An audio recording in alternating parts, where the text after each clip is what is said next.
Hey, my name is Jared Moon, and I'm part of a group of underground athletes you've probably never even heard of before. We don't rely on fancy equipment for training, and most of us don't even have gym memberships. In fact, our motivation comes from within. You see, we have jobs, families, and responsibilities, but we still have big goals, and they aren't getting achieved at a global gym. For that reason, we have to do things differently. Our training has to be smarter. We don't have every piece of equipment known to man or a ton of time to train, and we don't need it, because we are achieving amazing things without it. So how do we do it? If you ask your average personal trainer or gym goer, they'd call us crazy. Yet we're seeing results better than most every single day. And it's happening by blending mental training with physical training and becoming an athlete. What we call, and welcome to, Garage Gym Athlete.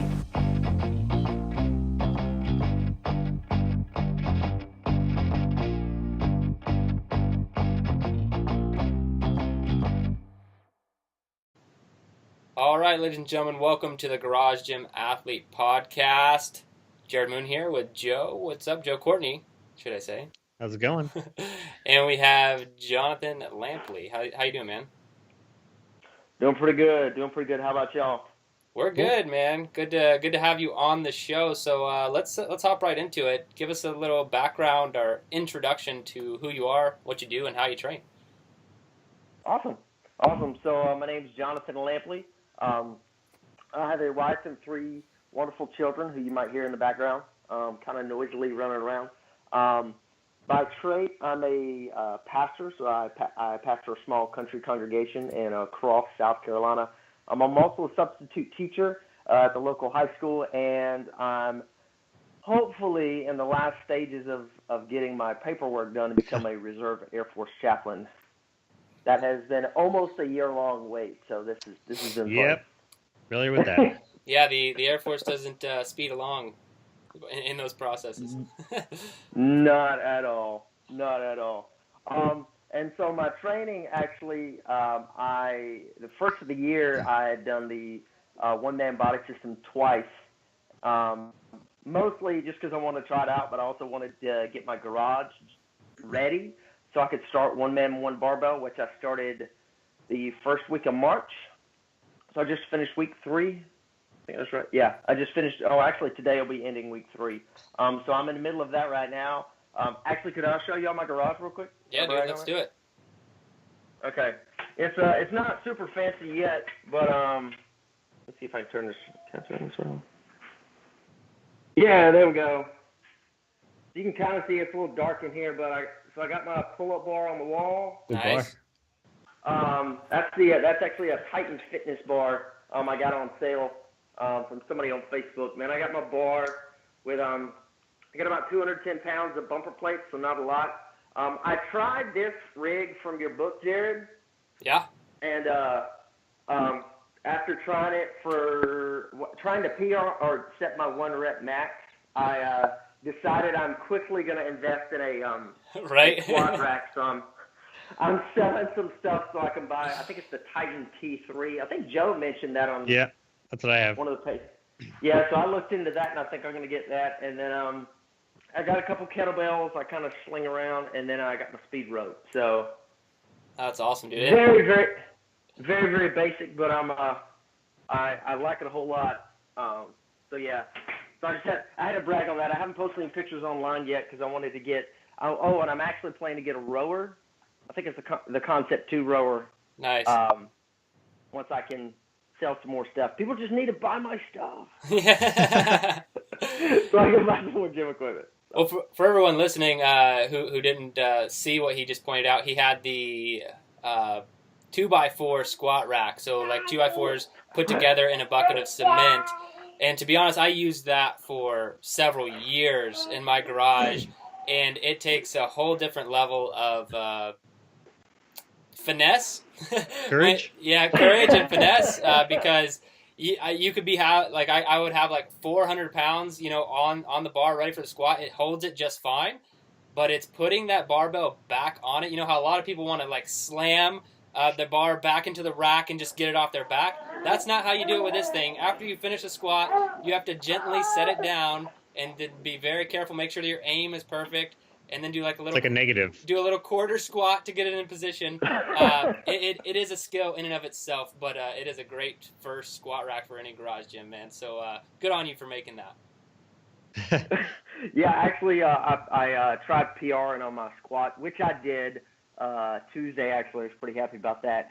And after doing the PR, trying to get it back on the rack, I almost slipped and fell. It was pretty terrible. Oh, damn. Dude, and you might want to invest in some sawhorses for some protection. Yeah. Yes, sir. No, we can't go see Darth Vader right now. I took him 2 weeks ago to a comic book convention, and they had a Star Wars rig set up, and they had somebody in Darth Vader outfit, and that just now every day he asks me, "Can we go back?" And I'm like, "No, not right now." That's awesome, dude. So, But why'd you start a garage gym? Did it have to do with those kids running around? So yeah, that's part of it. Part of it was obviously the military. They like us to have some sort of physical fitness. So I, like most people on here, or not most people, a lot of people in the garage gym world, I started with P90X, beach body stuff, and then doing that for a little while and not really seeing the results I wanted. I needed to find something different, and then I actually found one of your Facebook ads. So keep doing those, because those work. Right. Although since I clicked on the page and then I've bought some of the programs, now it pops up in my feed at least 4 to 6 times a day, and I'm like, okay, I got it. But, yeah, they're rolling so constantly. Oh yeah. So from there, and I never really got into the Globo Gym thing. I actually tried one 2 weeks ago just because I was traveling and I needed to get my my bench press day in, and they had a rower, so I wanted to try the rower, and the experience was awful. I'm like, I missed my garage and my quiet time, and nobody stared at me, and yeah. So just really the convenience of it. I can work out any time, day or night. You know, when my wife's been sick or when we first had our newborn, I was working out at 12, 1 o'clock in the morning. And then I'll do it at 6:30 or 7 when life is semi back to normal. So really convenient. Love, I can really just do what I want, no time constraints, and ultimately it's a lot cheaper. You know, getting to any kind of serious gym around here, I've got to commute 45 minutes to an hour, Right. which is gas, which is time, when I could be, you know, spending time at home or That's a hell of a or, commute. you know, yeah, no, I could not. I know some people that do, and I'm like, you're crazy. I couldn't do that commute just to work out at a gym. Commutes are tough in general. Like, I just feel like I'm wasting so much of my time. That's why audiobooks and podcasts come in handy if you have a commute. But yeah, they're tough, especially when it's just the fitness you're trying to get in. Yeah. So what's your main goal right now? Just kind of like a two-part. So on the one hand, just general fitness, obviously keep myself ready for the military, and being healthy, trying to push back some of those hereditary sicknesses that try to creep up. But then also, I really like the breakdown you have for like the recruit, the established, and then the competitive. Yeah. So I'm kind of using that as a cheat sheet. Okay, I want to cross off this. That's kind of like my goal in front of me. I realized jumping on the barbell that it's really addictive. Yeah. Working out with a barbell is really addictive. If you ask me in probably 6 months from now, the basics will stay the same. My goals will be a little bit different, I'm sure, because I'm like, I'm not squatting enough. I need to put on extra 150 pounds on the squat bench or something like that. But yeah, that's kind of the general overarching one. Yeah, it's the rabbit hole. So this happens. I've seen it happen in CrossFit. I've seen it happen with some of our athletes. I'd say strength in general becomes addictive, and so I see a lot of CrossFit athletes who they start CrossFit, they enjoy it, but what they find in the process is Olympic lifting, and so they stop the whole CrossFit part and they become Olympic lifters because CrossFit is hard. And then same thing with strength in general. People, I mean, we have a strength track, so I'm not hating on anybody, going because we still have conditioning in our strength track, but some people will do our programming and then they're like, you know what, I just want to do the strength, and then they cut out all conditioning because conditioning is hard, and that's what I see happening to a lot of athletes. And yeah, man, going down the strength rabbit hole is a lot of fun.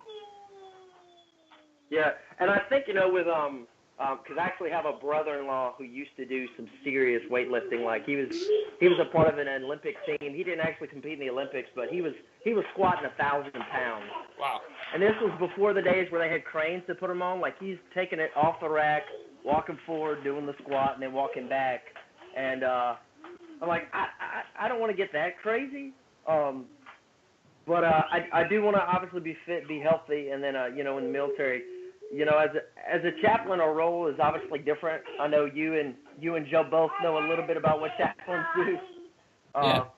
But when I think about maybe if I ever getting deployed, obviously I'm not in there flying planes or shooting a firearm.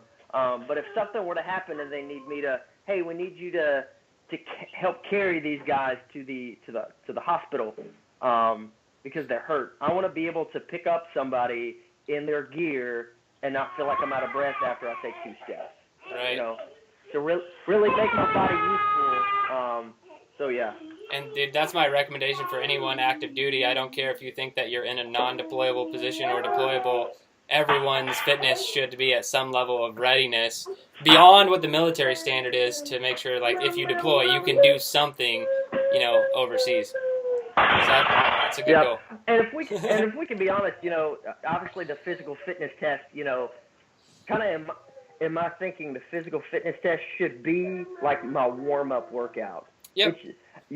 I should not be, tired out by doing a minute worth of push-ups, a minute worth of sit-ups, and doing a mile run. Like that should be the bare minimum of what I could do. Now, when I was active duty, I would do that a lot of times. I would do the PT test before I would work out every day, just because it's just a minute of a couple of calisthenics and then a 1.5 mile run. Like it's not a big deal, and that's a good way to warm up. Yeah. All right, man. So. What's the hardest workout you've ever done?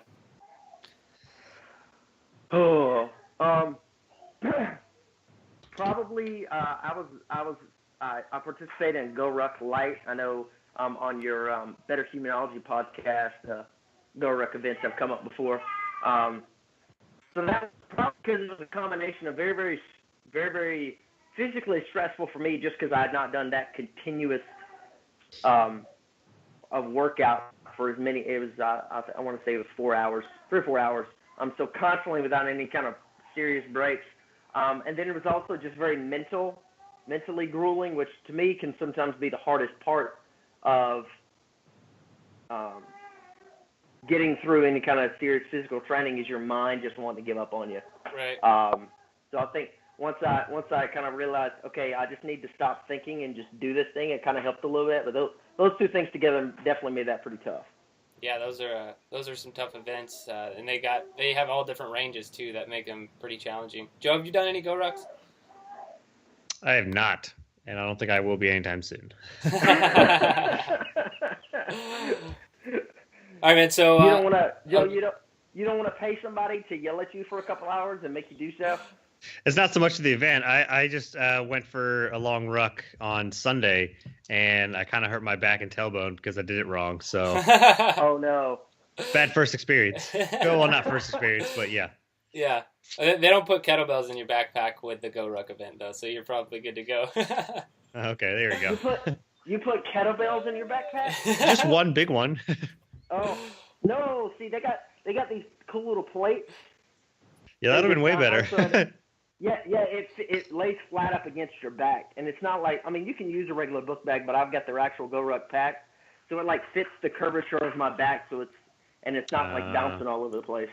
I put a bunch of weird stuff in backpacks before. I remember when I first got into the military, I was running around with a backpack full of hammers, and oh my goodness! One of my commanding officers stopped me. He's like, "What are you doing?" I was like, "I'm just running." And he's like, "You have a backpack on." He's like, "What's in there?" I'm like, "Hammers." He's like, "You're running around with a backpack full of hammers?" And he's like, "Yeah." He's like, does your wife know that you're just absolutely batshit crazy? And I was like, yeah, she's pretty aware of it. And he's like, wow, okay.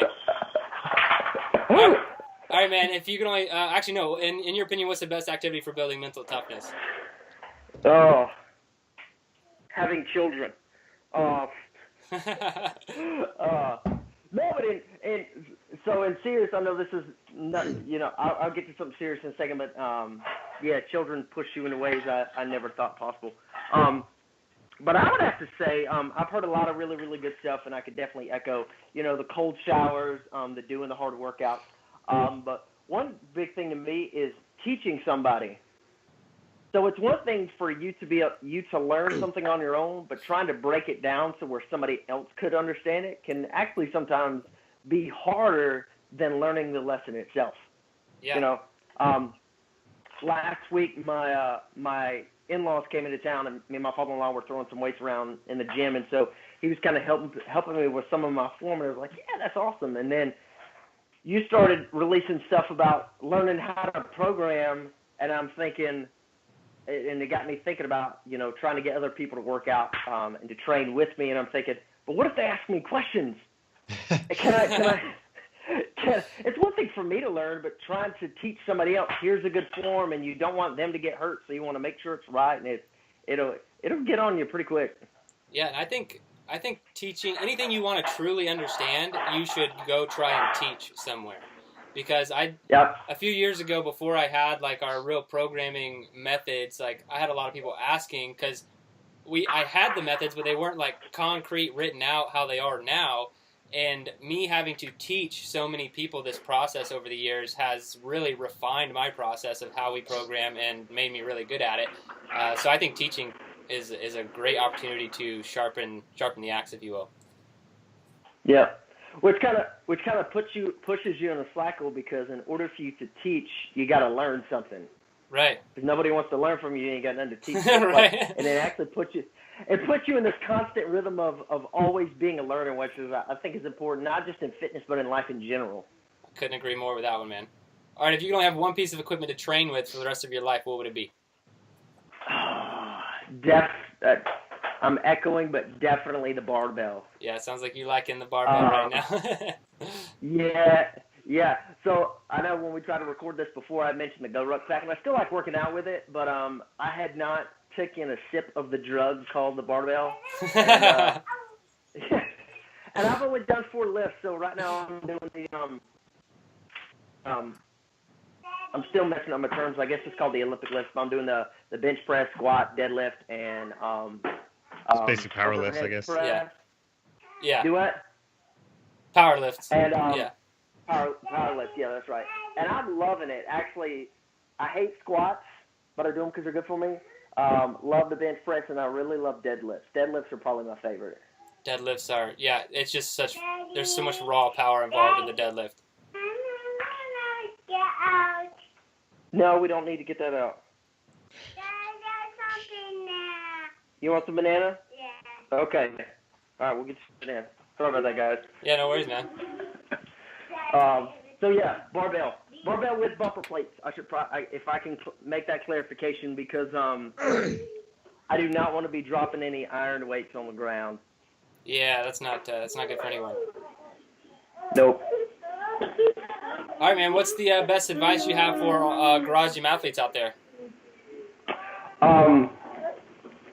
So if I could say kind of a twofold answer that kind of go together. The first one is always be learning. So kind of an echo from earlier. Always researching. Not so much necessarily new programs, but learning ways about better nutritional advice. I know with your Better Humanology podcast, it's like every time you turn around, there's somebody giving new nutrition advice. There's something good to take into account. Learning your own body. I was talking to one of my best friends Monday night. We were talking about working out, and I was trying to help him find a good time because he's not really consistent with it. I was like, well, what about right before you go to bed? He's like, it keeps me up at night. Mm. And I said, really?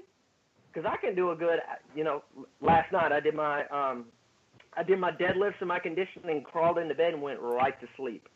Yeah, I've heard that from a lot of people, but I'm more like you. I could do like any kind of workout and go straight to sleep. I don't know what it is, but yeah. Yeah.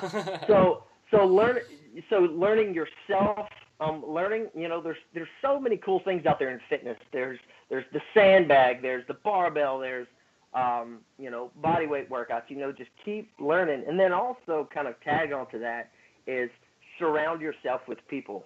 Good trainers, good people that can correct form or even push you. So I talked about my father-in-law being here last week. When we were doing deadlifts, he was like, because I told him my numbers. It's kind of embarrassing, but my 1 rep max I could only do was like 115 pounds, and he's like, "There's no way that's your 1 rep max." I said, "Yeah, it was." He's like, "Well, let's get out." So we started, and we got to 115, where I did my 1-man 1 barbell set, which is obviously the percentages, and then he tacked on 115. He's like, "Pick it up," and I said, "Okay," and I picked it up. He's like, "Pick it up again." And what it was I was so concerned about getting my form just right to protect my back, because I've hurt my back before, that I wasn't reaching the full capacity I could do. I wasn't reaching my potential. So he tacks on another 40 pounds on there. I'm at 155 at this point. He's like, "Now pick it up." And I picked it up twice in a row, like no rest, just boom, boom. And he said, "See?" And getting people around, that's one reason I love this community. People are posting stuff, asking questions, posting videos, and getting advice. Obviously, there's the trainers we can get with the Garage Gym Athlete tracks. But getting people around that can help teach you, help you improve is vitally important. We do not need, even though we're doing it alone in our garage, we don't need to do it alone without a community to kind of push us. I love that, man. All right, dude. Awesome. Well, I appreciate your time. Thank you so much for being on the Garage Gym Athlete podcast. All right. Thank you. Appreciate it. Thanks.